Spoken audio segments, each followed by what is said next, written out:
Alrighty,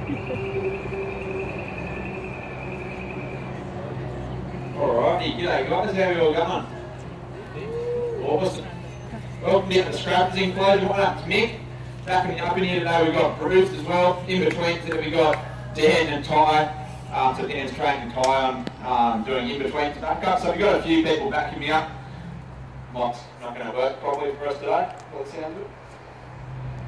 So the people in the enclosure with me are there. Obviously if something goes wrong, so Bruce is there as number one backup, and just in case I make a mistake. Bruce, good day, Bruce. Mike. Sorry guys, just having a bit of mic trouble.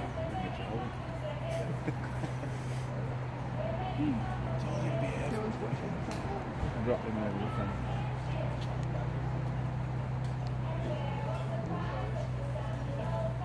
Yeah, cool. Good. Sorry guys, I'll just have to shout for you. So, obviously the backup in here is just in case anything goes wrong, but the star of the show right here in front of us is Scrapper. So Scrapper is quite a special crocodile for us here at the zoo because he's one of only a handful of crocs that we've actually born and bred here at the zoo. And the reason Steve decided to have Scrapper was because he was the son of the favourite crocodile, which was Agro. So you can see Agro over at the Triples.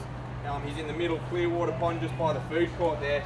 And Agro and Steve had the best relationship because Steve absolutely loved Agro. He loved doing filming with him, and Agro absolutely hated Steve. So they made a great working relationship, and he was featured in a lot of his early documentaries as well. And Scrapper here, what he lacks in size, he definitely makes up for in attitude. He takes just after his dad, and he's got a lot of attitude. He's cranky just like his dad is. And I'll show that to you today.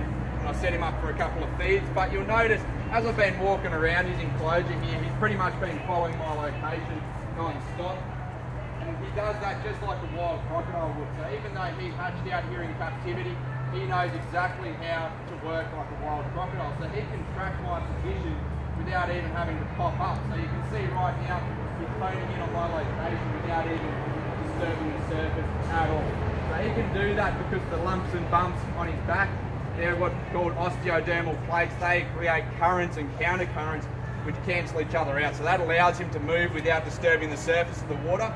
Those little black dots on his bottom jaw, they're called integumentary sense organs. That's what allows him to actually pick up on the vibrations that my feet send off when I'm stamping my feet around the pond. And they can actually pick up on something as small as a bandicoot coming down to the water's edge. So they're very acute sensors, and they're absolutely awesome at what they do. So they're an apex predator. They've been doing what they do for millions of years. They literally used to hunt dinosaurs, so they're absolutely perfect at it. And you can see all it takes is me to just walk around like this, and you can follow exactly where I am. So they'll do that exactly in the wild.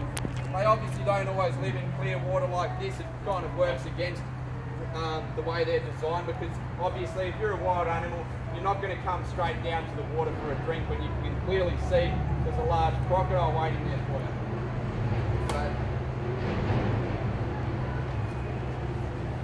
So what he does is he'll live in deep, dark, murky water, and he'll sit way out in the river system, and he'll pop up only exposing 3 tiny points of his body. He's got his nose, his eyes, and his ears. So just wait and see when he pops up. It's like an iceberg. He only exposes a tiny little piece of his body. This is a 12-foot crocodile here, and if you were out in the wild, you'd have no idea that that's what was hidden beneath the surface of the water. So he works with that, and he'll go pop up underneath an overhanging branch or something next to some debris, and you'd have no idea that he's there. He sits back and he just watches what animals are doing down by the water's edge. So obviously up in far north Queensland or Northern Territory, it's very hot. Animals have to come down for a drink every day, and he'll sit back and watch that, and he waits until those animals build up a false sense of security and start to spend a little bit more time down by the water's edge. So that animal will come down the first day and he thinks, great, I didn't get struck out by a crocodile, so it's a safe spot to go for a drink. So he comes back the next day and the next day and the next day. He might wait a couple of weeks. He's got time on his side. He can go months on end without any food at all. He could probably go 12 months without food. So he's patient. He doesn't just explode out at the first animal that comes down and risk losing it and having to starve that little bit longer. He waits until that animal literally comes down, and he's able to set up inches below where that animal's coming down for a drink, and when that animal sticks his head in the water, that's when he does that. Strike straight out in the blink of an eye. Look out. Whoa, how was that?